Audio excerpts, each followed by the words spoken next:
মায়ের কোল খালি হোক, এটা আমি চাই না। কারণ আমি তো বাবা মা সব হারিয়েছি, আমি তো জানি বাবার ব্যথা কত কষ্ট। আমাদের রক্তগুলো এখনো তাজা, আমাদের ঘাগুলো এখনো তাজা। প্রধানমন্ত্রীর প্রতি আমার ডিসরেসপেক্ট নাই, কিন্তু তার বুঝতে হবে আমাদের মায়েদের বুক খালি হচ্ছে, এটা এভাবে মেনে নেওয়া যায় না। সে স্বজন হারাইছে, অবশ্যই সে স্বজন হারানো ব্যথা বুঝে, কিন্তু তার মানে এই না আমরা স্বজন হারাইনি, আমরা স্বজন হারাচ্ছি। স্টুডেন্টের একটু দাড়ি থাকলে তাকে শিবিরের মামলা দেওয়া হচ্ছে। কেন দাড়ি রাখা কি আমাদের মুসলিম ধর্মে কি সেটা কি প্রযোজ্য না? এটা কবে থেকে হচ্ছে, কেন হচ্ছে? ল এনফোর্সমেন্টের উপর শুট করা হয়েছে, কবে, কে করছে, কারা? আমাদের স্টুডেন্টদের কাছে কি কোনো গান আছে? আমরা কোনো গান পজেস করি? বাংলাদেশের লাইসেন্স ছাড়া কোনো গান পজেস করা পসিবল? আমাদের আইন কি এতই উইক? না, আমাদের আইন এত উইক না। স্টুডেন্টই যদি না থাকে পরীক্ষা কে দিবে? আপনি দিবেন না আমি দিব? ইউনিভার্সিটি স্টুডেন্ট দিবে? শিক্ষার্থী তো নাই, শিক্ষার্থী তো আটক করে রাখছে। পরীক্ষা দিলে একসাথে দেওয়া হবে, না হলে হবে না। এটা কি স্বাভাবিক না? এখনো অনেক স্টুডেন্ট আছে, আটক আছে, কেস দিয়ে রাখা হয়েছে, হিয়ারিং দেওয়া হচ্ছে না, কোনো শুনানি দেওয়া হচ্ছে না। শুনানি দিলে সেটা ডিলে করা হচ্ছে, দিনের পর দিন ডিলে করা হচ্ছে। বাবা মা হয়রান হয়ে যাচ্ছে। অনেক স্টুডেন্ট আছে যাদের বাবা মা ঢাকায় থাকে না, সেই স্টুডেন্টগুলো এখানে আটকা। কার বাবা মা কার সন্তানকে বাঁচাতে যাবে? নিজের সন্তান বাঁচাবে না আরেকজনের সন্তান বাঁচাবে? এই মানুষের জীবনগুলোর কি কোনো দাম নেই? আমাদেরকে নিরাপত্তা দেন, আমাদের 9 দফা মেনে নেন, আমাদের সমন্বয়কদের ছেড়ে দেন, এটাই আমাদের দাবি।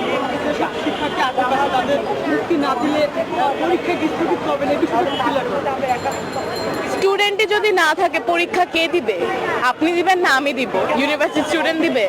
শিক্ষার্থী তো নাই, শিক্ষার্থী তো আটক করে রাখছে। আপনার ভাই বোনদেরকে যদি আটক করে রাখতো আপনি ঠিক থাকতেন?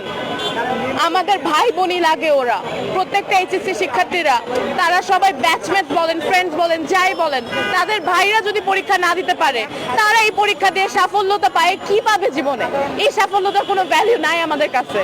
পরীক্ষা দিলে একসাথে দেওয়া হবে, না হলে হবে না। এটা কি স্বাভাবিক না? আপনি কি আরেকজনকে নিচে নামায় নিজে আগাতে চাবেন? আপনি যদি একটা মানুষ হন সাধারণ, আপনি যদি একটা মেন্টালি স্টেবল পারসন হন, আপনার মধ্যে যদি সাধারণত একটু হইলেও মানবতা থাকে, আপনি এটা পারবেন না। এটা কেউই পারবে না। এটা এখন 16-17 বছরের বাচ্চাও পারবে না, 18-19 বছরের এইচএসসি পরীক্ষার্থীরাও পারবে না।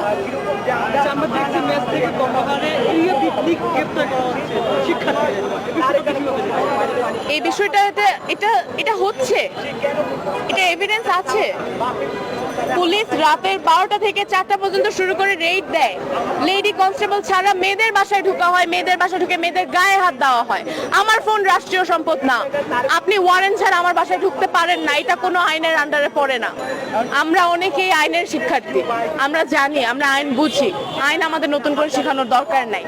কোনো জায়গায় কোনোভাবে এটা মানা যায় না আপনি মধ্যরাতের মধ্যে কারোর বাসায় ঢুকে জাস্ট বিকজ সে একজন স্টুডেন্ট তাকে আপনি নিয়ে যাবেন, তার ফোন চেক করবেন, তাকে আপনি ধরে গ্রেফতার করে আটকায় রাখবেন, তাকে হেনস্থা করবেন।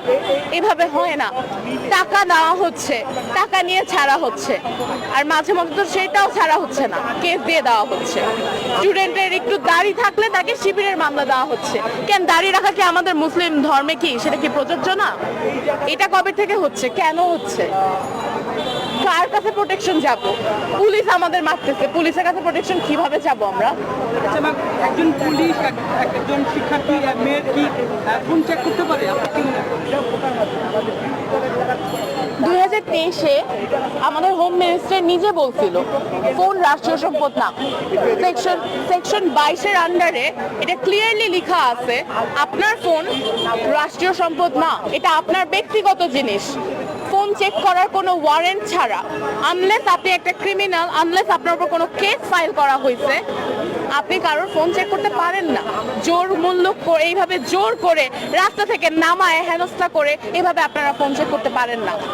আমরা শুধু ছেলেরা না, আমরা মেয়েরাও আজকে আশঙ্কায়। আজকে আমাদের মেয়েদের গায়েও হাত তোলা হয়। এটা আমরা দেশ থেকে আশা করি না, এটা আমরা দেশের রাষ্ট্র থেকে আশা করি না, এটা আমরা আমাদের ল এনফোর্সমেন্ট থেকে আশা করি না।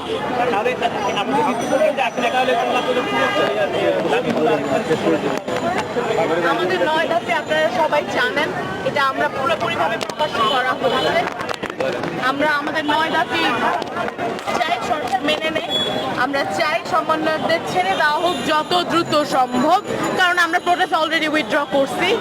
আর আমরা চাই ইনস্টিটিউশন এইচএসসি, এটা আমাদের 9 দফার মধ্যে একটা দাবি, আমাদের ইনস্টিটিউশনগুলো খুলে দেওয়া হোক। আমাদের সবার পড়াশোনা আটকায় আছে, মোস্ট ইম্পর্টেন্টলি এইচএসসি শিক্ষার্থীদের ফিউচার আটকায় আছে। এইচএসসি কতটা ইম্পর্টেন্ট আপনারা সবাই জানেন। এখন বর্তমানে ক্যাম্পাসগুলোতে আপনারা স্টুডেন্ট নাই, পুলিশ আছে, এই ব্যাপারে কি কিছু বলেন? ক্যাম্পাসগুলোতে যে পুলিশ ঘেরাও করে রাখছে কেন? ঢাকা ধাপি হল থেকে যে আমাদের স্টুডেন্ট বের হল আমাদের, আচ্ছা আমি না হয় পাবলিক ইউনিভার্সিটির না, কিন্তু হল কি আমাদের দ্বিতীয় বাসস্থান না?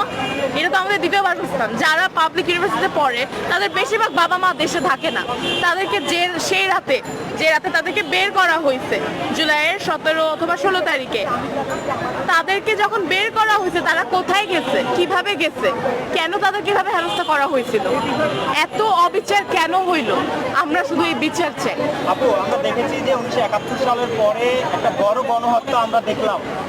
এই ক্ষেত্রে মাননীয় প্রধানমন্ত্রী গতকালকে শোক দিবস ঘোষণা করেছিলেন এবং উনি বলেছেন, এর আগেও আমরা শুনেছি যে স্বজন হারানোর ব্যথা আমার চেয়ে বেশি কেউ ভালো বোঝে না। কি বলবেন?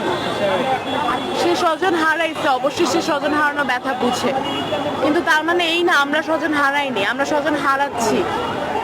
আমাদের রক্তগুলো এখনো তাজা, আমাদের ঘাগুলো এখনো তাজা। প্রধানমন্ত্রীর প্রতি আমার ডিসরেসপেক্ট নাই, কিন্তু তার বুঝতে হবে আমাদের মায়েদের বুক খালি হচ্ছে, এটা এভাবে মেনে নেওয়া যায় না। ল এনফোর্সমেন্টের উপর শুট করা হয়েছে, কবে, কে করছে, কারা? আমাদের স্টুডেন্টদের কাছে কি কোনো গান আছে? আমরা কোনো গান পজেস করি? বাংলাদেশের লাইসেন্স ছাড়া কোনো গান পজেস করা পসিবল? আমাদের আইন কি এতই উইক? না, আমাদের আইন এত উইক না। তাহলে আচ্ছা, কোনো আন্দোলনকে ঘুরে দেখেছি যে বাংলাদেশে একটা সংস্কৃতি চালু হয়েছে জামাত শিবির বলে এই আন্দোলনকে প্রতিহত করার যে সরকার? আমরা বৈষম্য বিরোধী দল, আমরা স্টুডেন্টরা কারোর পক্ষে না, আমরা শুধু স্টুডেন্ট। আমরা না কোনো জামাতের পক্ষে, না আমরা কোনো শিবিরের পক্ষে, না কোনো বিএনপির পক্ষে, না কোনো সরকারের পক্ষে। আমরা কারোর পক্ষে না, আমরা বৈষম্য বিরোধী। সরকার থেকে এটাকে দমন করার জন্য জামাত বিএনপি একটা তকমা দিচ্ছে, এই তকমাটাকে আপনি কোন দিকে নেবেন? এখন সুযোগ বুঝে সবাই লাফায় পড়বে, এটাই কি সাধারণ না? তারা ব্যবহার করতেছে, আমরা তাদেরকে ক্লেম করি না। আমরা না কোনো বিএনপি, না কোনো জামাত, না কোনো শিবির, না কোনো যুবলীগ, না কোনো ছাত্রলীগ, আমরা কোনো কিছু ক্লেম করি না। সরকার যে কথা বলছে যে এই ছাত্রদের জামাত বিএনপি হিসাবে তকমা দিচ্ছে, আন্দোলন দমন করা, এই আন্দোলন জামাত বিএনপির আন্দোলন না, এই আন্দোলন জামাত বিএনপির না। আমাদের শিক্ষার্থীদের আমাদের ভাই বোনদের গ্রেফতার করা হচ্ছে, আমাদের ভাই বোনদের মারা হচ্ছে, ছোট ছোট বাচ্চা মারা হচ্ছে, বাসায় বাসায় রেড দেওয়া হচ্ছে, মেয়েদের গায়ে লেডি কনস্টেবল ছাড়া কোনো ছাড়া ওয়ারেন্ট ছাড়া বাসায় ঢুকে হাত দেওয়া হচ্ছে, রাস্তায় রাস্তায় মেয়েদের নামায় ফোন চালানো, ফোন দেখানো, ফোন দেখা হচ্ছে। আমাদের ফোন রাষ্ট্রীয় সম্পদ না, আমরা নিরাপত্তা চাই। এটা বিএনপি, জামাত, শিবির কারোর কোনো কিছু না, এটা আমাদের আন্দোলন, এটা আমাদের নিজেদের যুদ্ধ। এখানে আমরা কারোর কোনো সাপোর্ট চাই না। Let it be BNP, Jamaat, Shibir or anything.